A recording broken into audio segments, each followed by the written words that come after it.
My name is Setor Fiadzigbey. I am an illustrator and a content creator. I use art and illustration as the tool or the medium that I use to tell my stories. I think I've always been a visual storyteller from the time I was a child.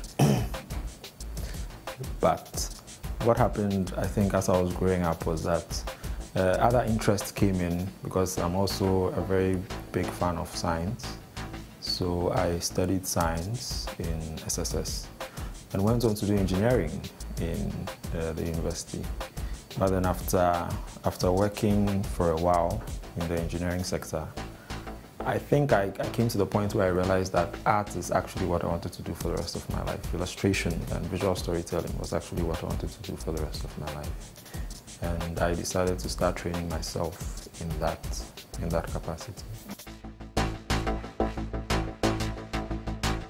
They are the bedrock of what I do. I think everything starts with a creative idea or the desire to bring something that I've imagined into being.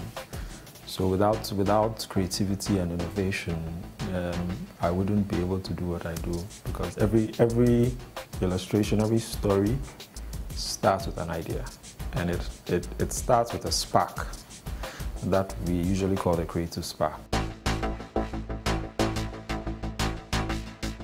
Even if I am not in direct contact with the creatives, their work is what helps me sometimes to even get the spark. And so whether we know it or not, we are collaborating, you know. But then in terms of actually networking and being in contact with other creatives, I think we have this habit of always encouraging one another and inspiring one another when we see each other or when we hear from each other, and we know that we are all working on projects that we are excited about. That excitement is contagious. I actually collaborate with creative people all the time.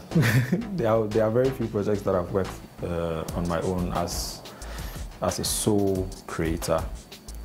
Anytime I'm doing a storyboard, I'm collaborating with the person who came up with the idea for the script. I'm collaborating with the director who's going to be shooting it. We are all working in the pipeline. We're all making sure that at the end of the day, what we get is something that we are all happy with. So there's always collaboration in my line of work, always. Education plays a huge role.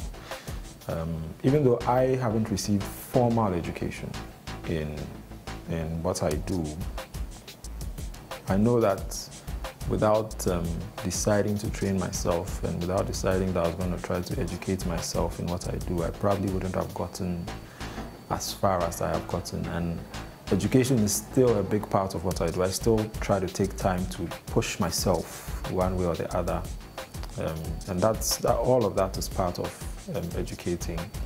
It's not just sitting in the classroom and being educated. If you have the opportunity for that, that's good. But I think it depends a lot on the will of that creative person. I'll think a bit broader. I think creativity everywhere in the world usually is put on a slightly lower pedestal compared to the other professions.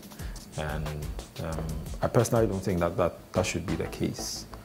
But I realize that I've never met any creative who gets into the creative endeavor because they're trying to make money. And that's the wonderful thing about this industry. Everyone is in it because they love it.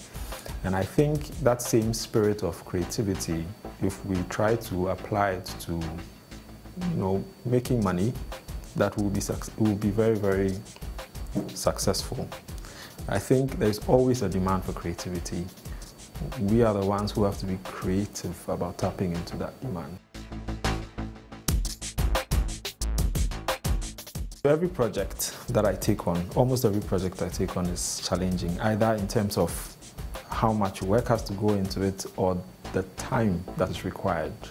So in that regard, almost every work that I take on is challenging. But I think the ones that really push me are the ones that I have embarked on personally, or I've embarked on in collaboration with other creatives. I find those to be the most challenging and the most engaging, because knowing creatives, we would definitely try to outdo ourselves. We try to push the limit of what we already know. So yes, those personal projects like Kezi and Mozi, like Adinkra, which was something I started. I hope I am still doing what I'm doing in the future. I love what I do. I think that it's a wonderful opportunity and privilege to be able to tell stories and to tell people and to give people a glimpse of what is happening in your mind and the stories that you have in your mind in this way. And I think that there's a bit of responsibility placed on me by virtue of what I do to be able to make sure that I'm able to show people that these things can be done here. I think that's something that a lot of people don't know yet. They see a lot of things being done, a lot of content being created, especially for children and young adults from outside, but then they don't recognize that those things are just the results of people coming together and working together to make it happen, and that can happen here. I'll tell them to start early. In fact, I'll tell them to never stop, because from what I hear, anytime every child is either an artist or a musician, what happens is the problem is keeping them that way as they grow up. So I'll tell them not to give it up and to pursue it, and to make sure that they don't compare themselves with just the people that are around. They don't settle for mediocrity. Your competition is not someone that is here. Your competition is someone that's someone else, another creative living in the US or in Asia, or some of even your heroes that you look up to. So don't relent until your work gets to that point where you can put it side by side with people that you admire and you think it can hold up. Creativity also after a while becomes a business if you want to live on it. So don't take the ostrich approach and decide to bury your head into the ground and say, I'm just a creative. No, you actually have to educate yourself a little bit about business and how the business world works so that you can successfully live off your creativity.